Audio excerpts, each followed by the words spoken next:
Hi, ഞാൻ കീർത്തി Jayakumar, consultant physiotherapist at മാന health. ഇന്ന് നമ്മൾ ഡിസ്കസ് ചെയ്യാൻ പോകുന്ന ടോപ്പിക് ഓസ്റ്റിയോപൊറോസിസ് അഥവാ അസ്ഥിക്ഷയം. ഓസ്റ്റിയോപൊറോസിസിനെ കുറിച്ച് പറയുമ്പോൾ ഓസ്റ്റിയോപൊറോസിസ് എങ്ങനെയാണ് ഉണ്ടാകുന്നതെന്നാണ് നമ്മൾ ആദ്യം പറയേണ്ടത്. അതായത് നമുക്ക് ചെറിയൊരു വീഴ്ചയോ തട്ടോ മുട്ടോ എന്തെങ്കിലും സംഭവിക്കുമ്പോൾ നമ്മുടെ എല്ലുകൾക്ക് പൊട്ട് സംഭവിക്കുന്നതാണ് ഇതിൻ്റെ ആരംഭം. അങ്ങനെയാണ് നമ്മൾ ഇനീഷ്യലി ഓസ്റ്റിയോപൊറോസിസ് അറിയപ്പെടുന്നത്.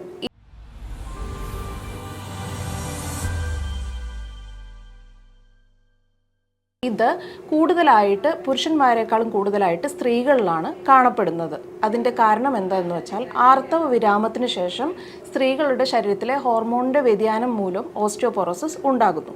ഓസ്റ്റിയോപൊറോസിസ് ഇനി ഏതെല്ലാം രീതിയിലുള്ള ആളുകളിലാണ് സംഭവിക്കുന്നത് എന്ന് നമുക്ക് നോക്കാം.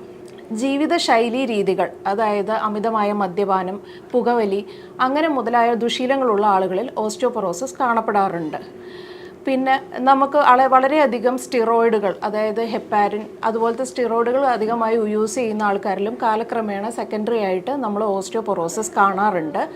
പിന്നെ ഒബീസിറ്റി അഥവാ അമിതവണ്ണമുള്ള ആളുകളിലും ലേറ്റർ സ്റ്റേജിൽ നമ്മൾ ഓസ്റ്റിയോപൊറോസിസ് കാണാറുണ്ട്. ഒരു പരിധി വരെ ഓസ്റ്റിയോപൊറോസിസിനെ നമുക്ക് ഒരു നിശബ്ദ കൊലയാളി, എല്ലുകളുടെ ഒരു നിശബ്ദ കൊലയാളി എന്ന് പറയപ്പെടാവുന്നതാണ്. ടൈപ്സ് ഓഫ് ഓസ്റ്റിയോപൊറോസിസ് അഥവാ അസ്ഥിക്ഷയം രണ്ട് തരത്തിലാണുള്ളത്. Primary ഓസ്റ്റിയോപൊറോസിസും secondary ഓസ്റ്റിയോപൊറോസിസും. അതായത് നമ്മുടെ എല്ലുകളുടെ ബലം കുറയുന്നത്, ഗ്രാജുവലി നമ്മുടെ എല്ലുകളുടെ ബലം കുറയുന്നതാണ് ഞാൻ പറഞ്ഞതുപോലെ ഓസ്റ്റിയോപൊറോസിസ് എന്ന് പറയുന്നത്. അപ്പോൾ പ്രൈമറി ഓസ്റ്റിയോപൊറോസിസ് എന്ന് പറയുന്നത് ഒരു പ്രത്യേക റീസൺ കൊണ്ട് ഉണ്ടാവുന്നതല്ല, അതിന് പ്രത്യേകിച്ച് ഒരു രോഗത്തിൻ്റെ അടിസ്ഥാനത്തിലോ ഒന്നും വരുന്നതല്ല പ്രൈമറി ഓസ്റ്റിയോപൊറോസിസ് എന്ന് പറയുന്നത്. സെക്കൻഡറി ഓസ്റ്റിയോപൊറോസിസ് എന്നാൽ പല രോഗങ്ങളുടെയും സെക്കൻഡറി ആയിട്ട് വരുന്നതാണ് സെക്കൻഡറി ഓസ്റ്റിയോപൊറോസിസ്. അതായത് ഹൈപ്പോതൈറോയിഡിസം, അതായത് തൈറോയിഡ് ഗ്ലാൻഡിൻ്റെ വ്യതിയാനം, ഹൈപ്പർ അല്ലെങ്കിൽ ഹൈപ്പോതൈറോയിഡിസം ഉള്ള ആളുകളിൽ, അല്ലെങ്കിൽ നമുക്ക് വളരെയധികം പറയാവുന്ന കേസ് എന്ന് പറയുന്നത് അമിതവണ്ണമുള്ള ആളുകളിൽ സെക്കൻഡറി ആയിട്ട് നമുക്ക് ഓസ്റ്റിയോപൊറോസിസ് വരാം. പിന്നെ കിഡ്നി റിലേറ്റഡ് ആയിട്ടുള്ള എന്തെങ്കിലും ഹെൽത്ത് ഇഷ്യൂസ് ഉള്ള ആളുകളിലും നമുക്ക് ഓസ്റ്റിയോപൊറോസിസ് കാണാറുണ്ട്. പിന്നെ കഷിംഗ് സിൻഡ്രോം എന്ന് പറയുന്ന ഒരു രോഗാവസ്ഥയുണ്ട്, അതിലും സെക്കൻഡറി ആയിട്ട് നമുക്ക് ഓസ്റ്റിയോപൊറോസിസ് കാണുന്നതാണ്. ഇതാണ് രണ്ട് ടൈപ്പ് ഓഫ് ഓസ്റ്റിയോപൊറോസിസ്. ഇനി നമ്മൾ എങ്ങനെ ഓസ്റ്റിയോപൊറോസിസ് ആണെന്ന് തിരിച്ചറിയും? ഓസ്റ്റിയോപൊറോസിസ് ഡയഗ്നോസ് ചെയ്യാന്ന് പറയുന്നത് വളരെ ബുദ്ധിമുട്ടുള്ള കാര്യമാണ്. അതായത് നമുക്ക് ഒരു ബോൺ ഫ്രാക്ചറോ എന്തെങ്കിലും ഒരു അപകടത്തിൻ്റെ ഭാഗമായിട്ട് സംഭവിച്ചാൽ നമുക്കൊരു എക്സ്റേ എടുത്താൽ ഫ്രാക്ചർ ഐഡൻറ്റിഫൈ ചെയ്യാൻ പറ്റും. പക്ഷേ ഓസ്റ്റിയോപൊറോസിസ് നമുക്കൊരു എക്സ്റേയിൽ കൂടി പൂർണ്ണമായിട്ടും ഐഡൻറ്റിഫൈ ചെയ്യാൻ നമുക്ക് പറ്റില്ല. അപ്പോൾ നമ്മൾ ഓസ്റ്റിയോപൊറോസിസ് തിരിച്ചറിയാൻ വേണ്ടി നമ്മൾ യൂസ് ചെയ്യുന്നൊരു ഡയഗ്നോസ്റ്റിക് ടൂളാണ് ഡെക്സാ സ്കാൻ, അല്ലെങ്കിൽ ബോൺ മിനറൽ ഡെൻസിറ്റി നോക്കുക എന്നുള്ളത്. അതായത് ബോൺസിൽ മിനറൽസിൻ്റെ ക്വാണ്ടിറ്റി എത്രത്തോളം ഉണ്ടെന്നുള്ളതാണ് ഈ ടെസ്റ്റ് കൊണ്ട് നമ്മൾ നോക്കുന്നത്. അതുവഴി എത്രത്തോളം എല്ലുകൾക്ക് ബലക്ഷയം സംഭവിച്ചു എന്നുള്ളതാണ് നമ്മളതിൽ ഐഡൻറ്റിഫൈ ചെയ്യാൻ നോക്കുന്നത്. അപ്പോൾ BMD അല്ലെങ്കിൽ ബോൺ മിനറൽ ഡെൻസിറ്റി -2.5 വരുവാണെന്നുണ്ടെങ്കിൽ നമ്മൾ ആ രോഗിക്ക് ഓസ്റ്റിയോപൊറോസിസ് ആണെന്ന് നമുക്ക് ഫൈനൽ ഡയഗ്നോസിസ് ചെയ്യാൻ സാധിക്കുന്നതായിരിക്കും. ഇനി ഓസ്റ്റിയോപൊറോസിസിനെ സംബന്ധിച്ചോളം നമ്മൾ ഈ രോഗം എങ്ങനെ സംഭവിച്ചു വരും, നമ്മുടെ എല്ലിൻ്റെ ബലക്ഷയം കൊണ്ട് വരുന്നു എന്ന് പറഞ്ഞു. നമ്മൾ പ്രധാനമായിട്ടും ഇത് പ്രിവെൻറ്റ് ചെയ്യാനാണ് ആദ്യം നോക്കേണ്ടത്. അതായത് ഇത് പ്രിവെൻറ്റ് ചെയ്യാൻ നമ്മുടെ ലൈഫ് സ്റ്റൈലാണ് നമ്മൾ ആദ്യമേ മുതൽ മോഡിഫൈ ചെയ്യേണ്ടത്. അതായത് കാൽസ്യം അല്ലെങ്കിൽ വൈറ്റമിൻ ഡിയുടെ ഡെഫിഷ്യൻസി നമ്മുടെ ശരീരങ്ങളിലൊക്കെ ഉണ്ടാവാം. നമ്മൾ കഴിക്കുന്ന എല്ലാ ഭക്ഷണങ്ങളിൽ നിന്നും പൂർണ്ണമായിട്ടും നമുക്ക് ഫുള്ളും കാൽസ്യം വൈറ്റമിൻ ഡി ഒന്നും നമ്മൾ സ്വീകരിക്കുന്നുണ്ടാവില്ല. അപ്പോൾ അതുകൊണ്ട് നമ്മൾ എപ്പോഴും വളരെയധികം ഹെൽത്ത് റിലേറ്റഡ് ആയിട്ട് കാൽസ്യം ഓറിയൻറ്റഡ് ആയിട്ടുള്ള കൂടുതൽ ഭക്ഷണങ്ങൾ നമ്മൾ ഇൻടേക്ക് നടത്തണം. അതായത് കാൽസ്യത്തിൻ്റെ കണ്ടൻറ്റ് കൂടുതൽ വരുന്ന മിൽക്ക്, പിന്നെ തൈര്, സോയാബീൻ, ബീൻസ് മുതലായ വെജിറ്റബിൾസ് എല്ലാം നമുക്ക് നമ്മുടെ ഭക്ഷണത്തിൽ ഉൾപ്പെടുത്താവുന്നതാണ്. അത് നമുക്ക് കാൽസ്യം നമ്മുടെ ബോൺസിൽ നമുക്ക് കൂടുതലായിട്ട് അതുകൊണ്ട് നമുക്ക് ഉണ്ടാക്കാൻ സാധിക്കും. അതിനുശേഷം നമ്മൾ അടുത്തതായിട്ട് ശ്രദ്ധിക്കേണ്ടത്, ഞാൻ ആദ്യമേ പറഞ്ഞതുപോലെ ദുശീലങ്ങളായിട്ടുള്ള പുകവലി, മദ്യപാനം മുതലായുള്ള ദുശീലങ്ങളെല്ലാം നമ്മൾ ഒഴിവാക്കുക. കാരണം എന്ന് വെച്ചാൽ ഇതെല്ലാം അമിതമായി ഉപയോഗിക്കുന്നവർക്ക് കാലക്രമേണ സെക്കൻഡറി ആയിട്ട് ഓസ്റ്റിയോപൊറോസിസ് എന്തായാലും സംഭവിക്കും.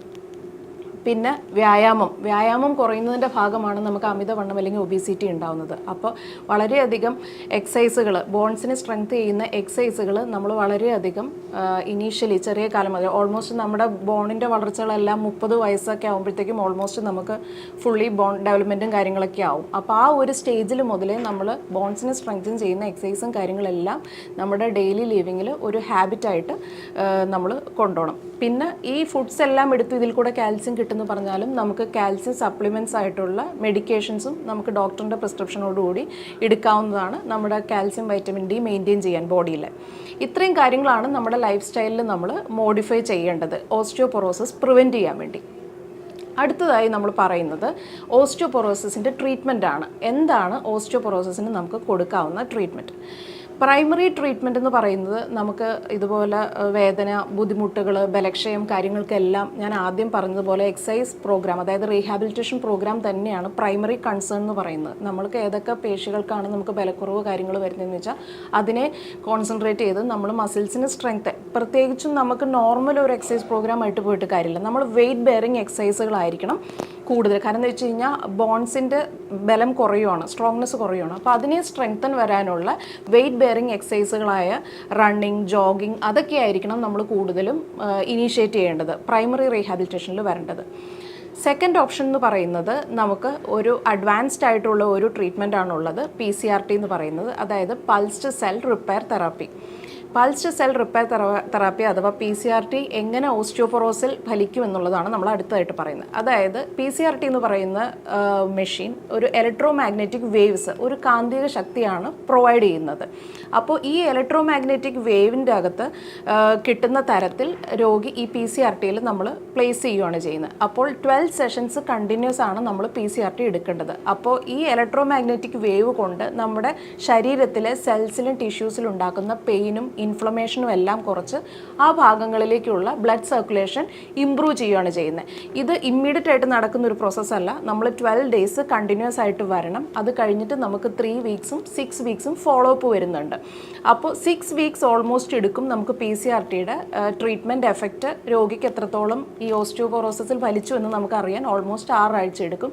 അത് കഴിഞ്ഞ് നമുക്ക് 3 മാസവും 6 മാസം വരെ ഫോളോ അപ്പ് സെഷൻസ് വരുന്നുണ്ട്. ഗ്രാജുവലി ആണ് നമുക്ക് സിംറ്റംസ് കുറയുള്ളൂ. സിംറ്റംസ് കുറയുന്നതിൻ്റെ ഭാഗമായിട്ട് നമ്മൾ കുറേശ്ശെ ഓരോ ലെവലിലുള്ള സ്ട്രെങ്തനിങ് എക്സസൈസ്, ഞാൻ നേരത്തെ പറഞ്ഞു നമ്മൾ വെയിറ്റ് ബെയറിംഗ് ആയിട്ടുള്ള റെസിസ്റ്റൻസ് ഒക്കെ കൊടുത്തിട്ടുള്ള എക്സസൈസുകൾ ഗ്രാജുവലി പെയിനും ഇൻഫ്ലമേഷനും ബുദ്ധിമുട്ടുകളൊക്കെ കുറഞ്ഞു കഴിഞ്ഞ് കഴിയുമ്പോൾ ഗ്രാജുവലി നമുക്ക് പേഷ്യൻറ്റിന് അതെല്ലാം കൊടുക്കാവുന്നതാണ്. അപ്പോൾ 4 ലെവലിലുള്ള എക്സസൈസുകൾ നമ്മൾ 6 വീക്സ് ഫോളോ അപ്പ് ആകുമ്പോഴത്തേക്കും 4 ലെവൽസിലുള്ള എല്ലാ ജോയിൻറ്റിനെയും ഫോക്കസ് ചെയ്യുന്ന സ്ട്രെങ്തനിങ് എക്സസൈസ് പ്രോഗ്രാം പേഷ്യൻറ്റിന് പറഞ്ഞു കൊടുക്കും. അപ്പോൾ ഈ ഓസ്റ്റിയോപൊറോസിസിന് വളരെയധികം എഫക്റ്റീവ് ആയിട്ടുള്ള ട്രീറ്റ്മെൻറ്റ് ആണ് PCRT അഥവാ പൾസ്ഡ് സെൽ റിപ്പയർ തെറാപ്പി എന്ന് പറയുന്നത്. അപ്പോൾ നല്ല പ്രവൃത്തി പരിചയമുള്ള ഡോക്ടർമാരുടെയും ഫിസിയോതെറാപ്പിസ്റ്റിൻ്റെയും നേതൃത്വത്തിൽ നിങ്ങൾക്ക് ഈ ട്രീറ്റ്മെൻറ്റ് എടുക്കുന്നത് ഈ ഒരു കണ്ടീഷന് വളരെയധികം ഫലപ്രദമായിരിക്കും. ഇതിനെക്കുറിച്ച് എന്തെങ്കിലും കൂടുതലായി അറിയണമെങ്കിൽ നമ്മുടെ താഴെ കാണുന്ന നമ്പറിൽ ബന്ധപ്പെടാവുന്നതാണ്.